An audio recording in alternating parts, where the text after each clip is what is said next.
Everyone, मैं तनिष्का मीणा एक बार फिर से आप सभी का ममता की पाठशाला में हार्दिक स्वागत करती हूँ। हमने अभी तक मैट्रिक्स के पार्ट 1 और पार्ट 2 देख लिया था। अब आज है पार्ट 3। हमने अभी तक देखा था कि मैट्रिक्स क्या होता है, मैट्रिक्स के प्रॉपर्टीज ऑफ मैट्रिक्स और मैट्रिक्स में कौन कौन सी संक्रियाएं लगती हैं, जैसे एडिशन, सब्ट्रैक्शन, मल्टीप्लिकेशन। अब हमारे आज के टॉपिक में हम लेंगे ट्रांसपोज ऑफ ए मैट्रिक्स, मतलब परिवर्त आव्यूह का परिवर्त लेना। हम ये सीखेंगे कि आव्यूह का परिवर्त कैसे लिया जाता है, ट्रांसपोज ऑफ ए मैट्रिक्स कैसे किया जाता है। मतलब एक परिवर्त आव्यूह, कोई भी अपने को मैट्रिक्स दिया हुआ होगा, जैसे मैट्रिक्स है 2 3 4 5, ये मैट्रिक्स है 6 7। तो इस आव्यूह को परिवर्त आव्यूह ट्रांसपोज कैसे निकालेंगे अपने, तो वो देखिए। फर्स्ट ऑफ ऑल तो अगर अपन किसी भी मैट्रिक्स का परिवर्त आव्यूह निकालते हैं तो उसके लिए हम यहाँ पे डैश लगा देते हैं। डैश लगाएंगे या फिर टी लगाएंगे, कुछ भी लगा सकते हैं, डैश या टी लगाएंगे। यूजुअली डैश से दिखाया गया है बुक में भी, और डैश का ही यूज करते हैं अधिकतर, ठीक है। तो डैश लगाएंगे तो इस मैट्रिक्स का जो डैश होगा, मतलब ट्रांसपोज होगा, परिवर्त होगा, वो क्या होगा कि हम ना जो रो होती है, ये R1 है, ये R2 है और ये R3 है। मतलब ट्रांसपोज में क्या किया जाता है, रो को कॉलम में इंटरचेंज कर देते हैं और कॉलम को रो में इंटरचेंज कर देते हैं। जैसे ये R1 है, इसको अपन कॉलम बनाएंगे तो ये क्या होगा 2 3। R2 है, इसको भी अपन कॉलम बनाएंगे, ये 4 और 5। R3 को भी कॉलम बनाएंगे 6 और 7। इसमें हमने क्या किया, रो को तो कॉलम बनाया और कॉलम को रो। जैसे ये वाला कॉलम था, C1 था, तो इसको हमने क्या बना दिया, रो बना दिया, रो R1 बना दिया।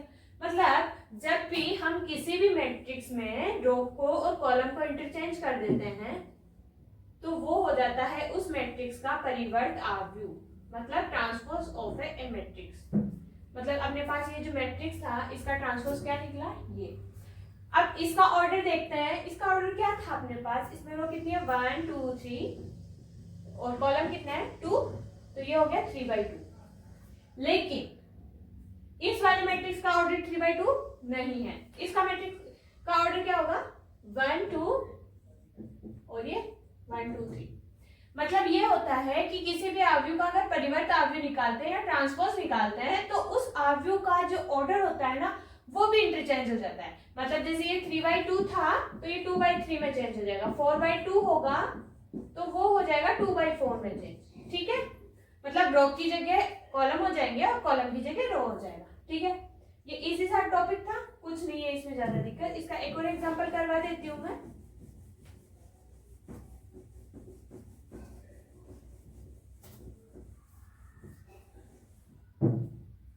अब एक और एग्जांपल देख लेते हैं।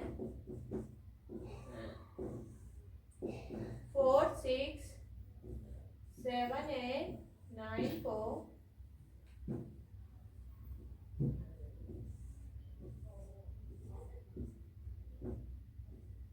ठीक है।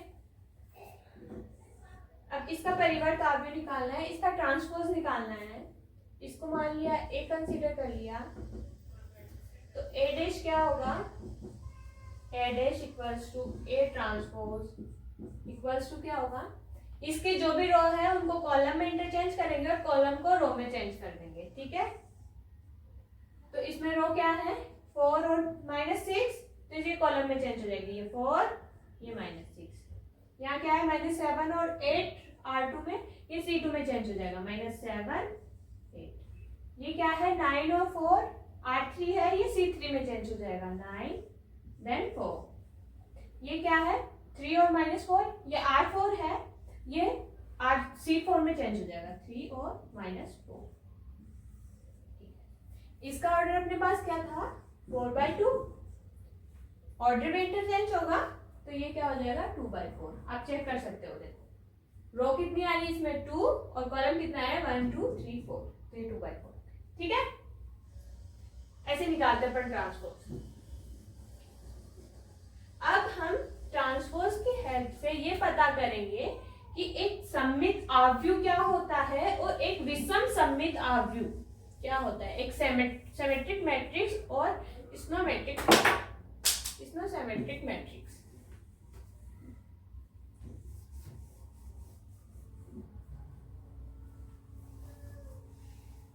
ठीक है, तो एक सममित आव्यूह,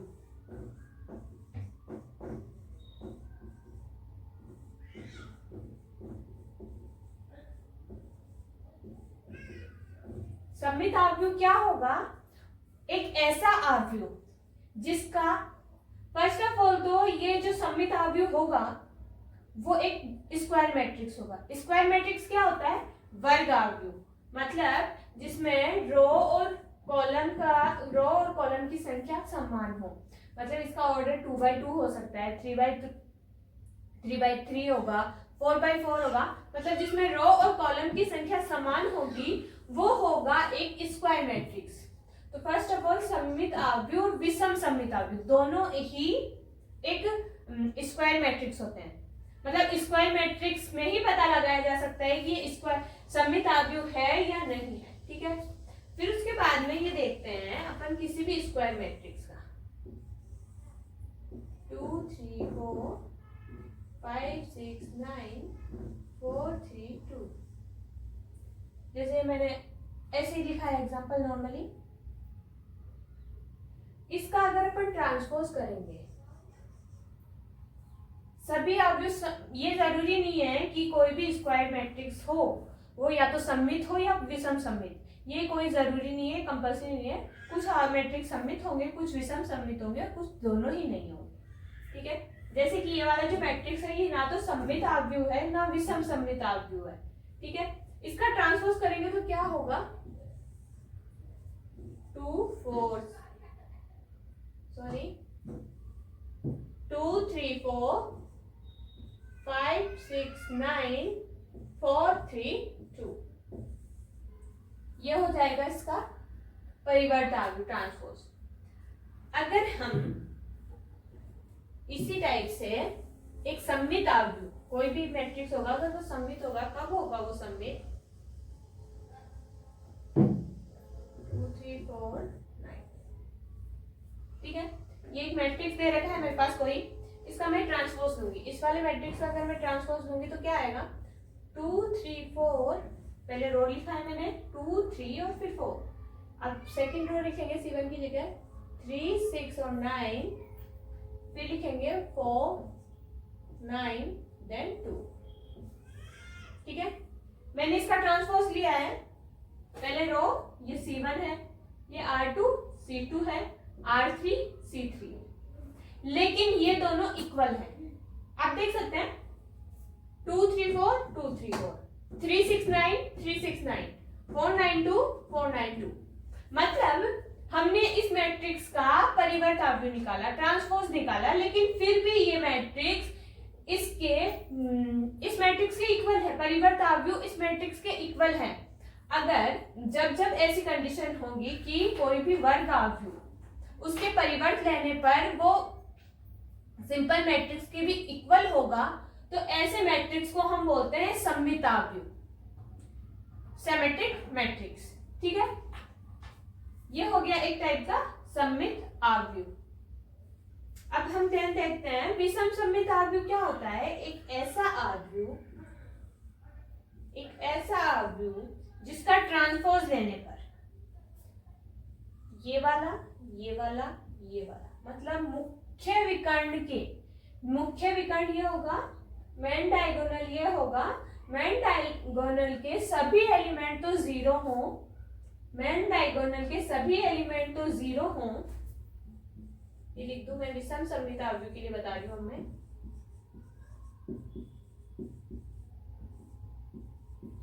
विषम सममित आव्यूह में भी वही मैट्रिक्स होंगे जो वर्ग मैट्रिक्स होंगे, मतलब स्क्वायर मैट्रिक्स होंगे। तो इसमें जो विकर्ण होगा हमारा मुख्य विकर्ण, उसके सभी एलिमेंट जीरो होंगे, बाकी ये तीनों एलिमेंट और ये तीनों एलिमेंट नॉन जीरो भी हो सकते हैं और जीरो भी हो सकते हैं, कुछ भी हो सकते हैं, इनमें कोई कंडीशन नहीं है, बट ये तीनों एलिमेंट तो जीरो ही होंगे। लेकिन ये तीनों एलिमेंट भी अगर 0 कुछ भी होंगे, तो जैसे ये वाला एलिमेंट है, ये मैंने मान लिया 2, 4 और 7, तो हमारे ये वाले जो एलिमेंट होंगे ये -2 होगा, -4 होगा और ये -7।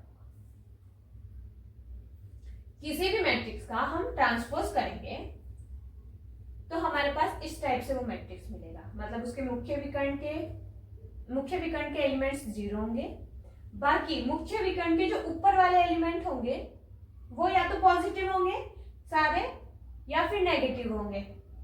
ये भी जरूरी नहीं है, ऐसा भी हो सकता है ये 2 इधर माइनस का हो इधर प्लस का हो, ये 4 है इधर पॉजिटिव हो इधर नेगेटिव हो, कुछ भी हो सकता है। बट लेकिन इससे जस्ट मतलब नंबर तो ये ही रहेगा, लेकिन इसका जो साइन होगा वो चेंज हो जाएगा। अगर यहाँ नेगेटिव होगा तो इस साइड पॉजिटिव होगा, इस साइड पॉजिटिव होगा तो इस साइड नेगेटिव हो जाएगा। ये बात ध्यान रखनी है अपने को, ठीक है। इसको नॉर्मल फॉर्म में कैसे लिखते हैं? इसको नॉर्मल फॉर्म में लिखते हैं 0 0 0 E F G और -E -F -G। There are E, G, F are 0 and non-zero।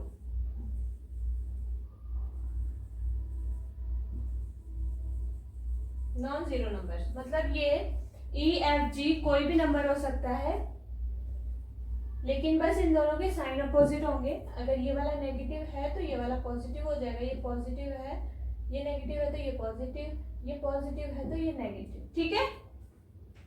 अब नेक्स्ट इसमें कोई क्वेश्चन नहीं पूछेगा कि ये विषम सममिताव्युह है, इसको चेक करो या नहीं, ये विषम सममिताव्युह है या नहीं है, इसका विषम सममिताव्युह निकालो।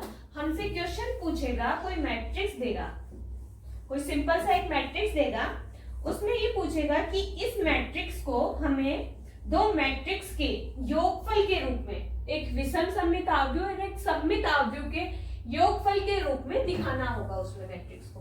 तो वो कैसे करेंगे वो मैं बताती हूँ आपको। हमारी एक चीज रह गई, ट्रांसपोज ऑफ मैट्रिक्स की प्रॉपर्टीज, वो मैं लास्ट में बता देती हूँ आपको। फर्स्ट अपन इसका एग्जांपल कर लेते हैं कि विषम सममिताव्युह और सममिताव्युह, किसी भी मैट्रिक्स को विषम सममिताव्युह और विषम सममिताव्युह के योगफल के रूप में दर्शाते हैं। कैसे दर्शाते हैं? कोई भी मैट्रिक्स ए है, ए कोई भी मैट्रिक्स है, इसका ट्रांसपोज क्या होगा? ए डैश, ठीक है। कोई एक मैट्रिक्स माना मैंने ए, लेट ए एनी मैट्रिक्स और उसका ट्रांसपोज है ए डैश। ये दोनों इक्वल भी हो सकते हैं और नॉट इक्वल भी हो सकते हैं, कुछ भी हो सकते हैं, ठीक है।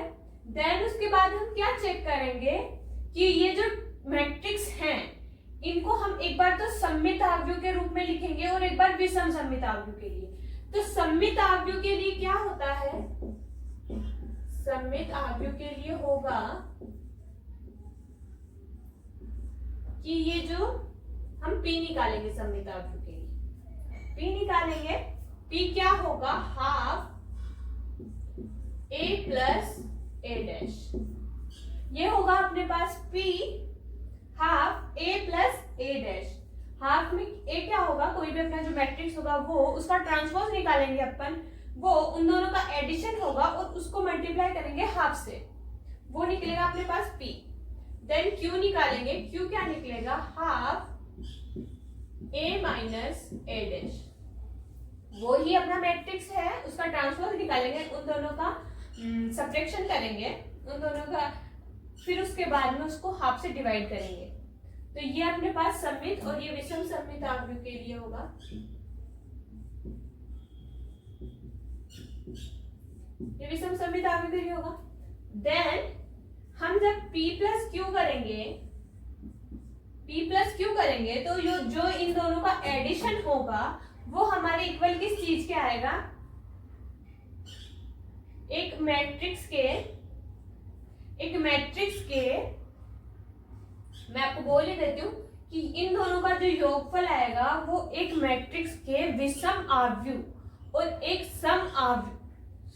सममित आव्यूह और एक विषम सममित आव्यूह के योगफल के रूप में आएगा, क्योंकि यहां से अपने पास एक सममित आव्यूह मिलेगा, एक सिमेट्रिक मैट्रिक्स मिलेगा और यहां से हमारे पास एक स्नो-सिमेट्रिक मैट्रिक्स मिलेगा, मतलब विषम सममित आव्यूह मिलेगा। तो इन दोनों का जब एडिशन करेंगे, एडिशन करना कोई कंपल्सरी नहीं है, हम अगर उनको ये जैसे P है और ये Q है, इनको यूं भी लिख के छोड़ेंगे कि ये P है और ये Q है, तब भी अपना काम चल जाएगा, हमें फुल मार्क्स मिलेंगे यहाँ तक छोड़ने पर भी। लेकिन हमें P और Q प्रॉपरली निकालना है और फिर इनका एडिशन जो होगा वो एक मैट्रिक्स के सममित आव्यूह तथा विषम सममित आव्यूह के योगफल के तुल्य होगा। ठीक है, अब हम इसका एक एग्जांपल देख लेते हैं।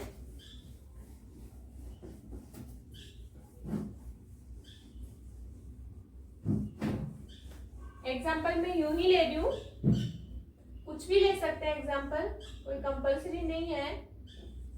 2 4 6 8 7 9 3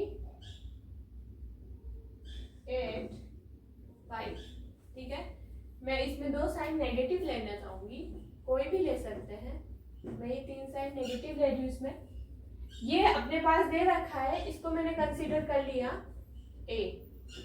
ओके, ये मैंने A कंसीडर कर लिया। अब अपन निकालेंगे A ट्रांसपोज, मतलब A का परिवर्त आव्यूह। तो इसमें परिवर्त आव्यूह में क्या होगा, रो कॉलम में इंटरचेंज हो जाएगी और कॉलम रो में इंटरचेंज हो जाएगी। तो ये क्या होगा, 2 -4 6 -8 7 9 और ये 6 5 6 9 और माइनस -8 7 9 3 8 -5 3 8 -5। ठीक है, ये अपने पास A ट्रांसपोज निकल गया। अब अपने को क्या निकालना है, P मैंने क्या बताया था, P क्या होता है, half A plus A dash. ठीक है, ये होता है P। तो P इक्वल्स टू क्या हो गया, half A plus A dash, bracket आएगा अपने पास। अब A क्या दे रखा है अपने को, 2 -4 and 6 -8 7 9 3 8 -5 प्लस A डैश ये है अपने पास, -4 -6 -8 7 9 3 8 -5। ठीक है, अब इन दोनों का ऐड क्या होगा, मैंने एडिशन ऑफ मैट्रिक्स बताया है आपको। आपने अगर वो वीडियो मेरा नहीं देखा तो आप डिस्क्रिप्शन में जाके देख सकते हैं। अब एडिशन ऑफ मैट्रिक्स मैं यहाँ पे भी थोड़ा सा बता देती हूँ आपको कि इसके फर्स्ट एलिमेंट में इसका फर्स्ट एलिमेंट, सेकंड में सेकंड, सब में मतलब उनके संगत अवयव ऐड होते जाते हैं। तो ये 2 है तो 2 + 2, यहाँ 4 है, यहाँ माइनस का 4 है, -4, ये -8 है, प्लस -8 6 + 3 -8 + -4, इसका संगत अवयव यही है। 7 + 7 9 + 8 3 + 6 8 + 9 -5 + -5। ठीक है, ये अपने पास इसके एडिशन के रूप में लिखा। आगे हम इनको ऐड करते हैं, इनको ऐड करेंगे तो क्या आएगा, 4, ये प्लस माइनस हो जाएगा और माइनस प्लस हो जाएंगे, तो ये होंगे -12 9, ये भी माइनस प्लस हो जाएंगे और ये -12 हो जाएगा, ये 7 7 14 हो जाएंगे और ये 8 और 9 17 हो जाएगा, ये 3 और ये 9 हो जाएगा, ये 17 और ये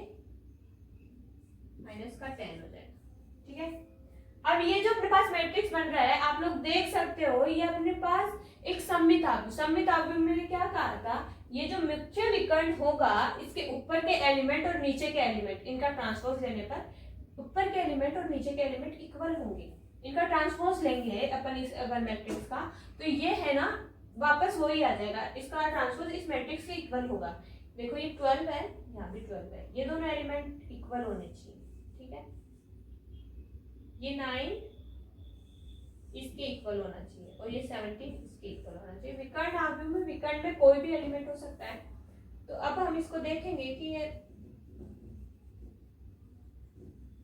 अपने पास मैट्रिक्स मिलता क्या है। ये 14 ना, मैं ऊपर का इरेज करती हूँ। आप लोग अगर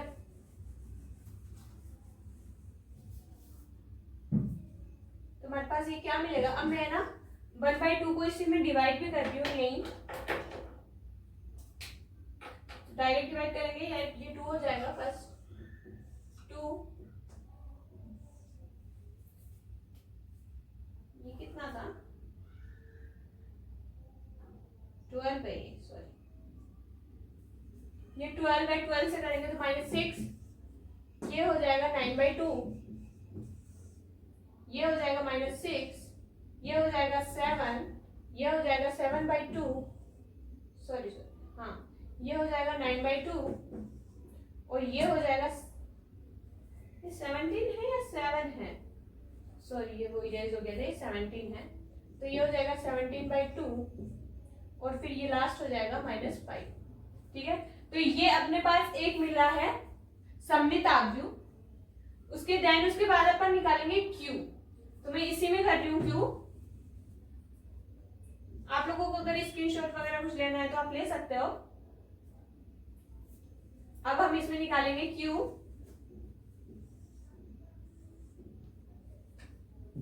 यहां हो जाएगा माइनस, यहां भी हो जाएगा माइनस, और उसके बाद करते हैं हम यहाँ भी लिख ही लेंगे हम, ये होगा हाफ, ये माइनस होंगे, माइनस पे एडिशन की जैसे होता है, इसमें से फर्स्ट सेकंड, मतलब संगत अवयवों को उनके संगत अवयवों से माइनस सेपरेट कर देते हैं और ऐड कर देते हैं। तो 2 से 2 माइनस हुआ तो 0 बचेगा, 2 से 2 माइनस हुआ तो 0 बचेगा, -4 -8 हम कर लेते हैं पूरा, 6 - 3 -8 -4 7 - 7 9 - 8 3 - 6 8 - 9 -5 -5,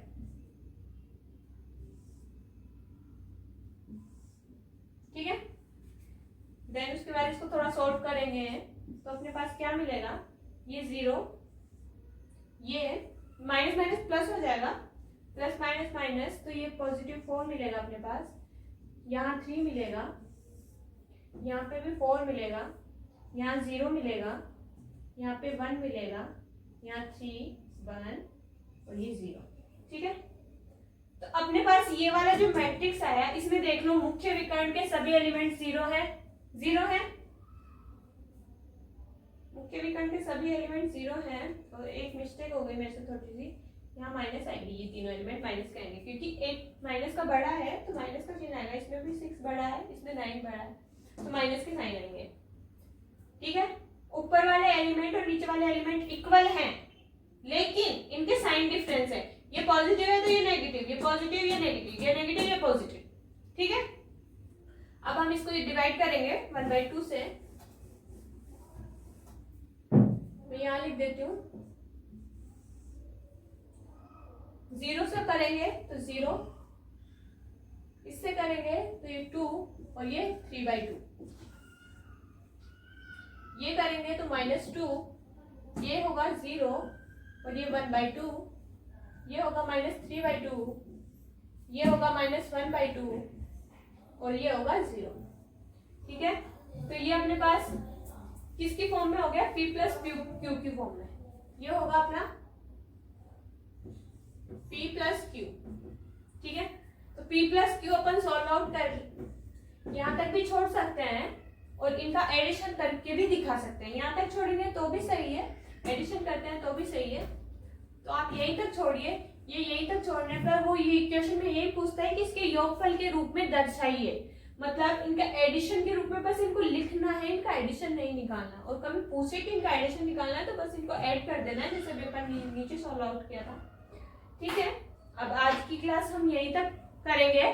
अब नेक्स्ट क्लास इंपॉर्टेंट होगी, उसमें मैं इनवर्स मैट्रिक्स पढ़ाऊंगी कि एक मैट्रिक्स का इनवर्स मैट्रिक्स कैसे निकालते हैं। आप लोग वो क्लास जरूर लीजिएगा। अपनी आज की क्लास यहीं तक थी। Thank you so much.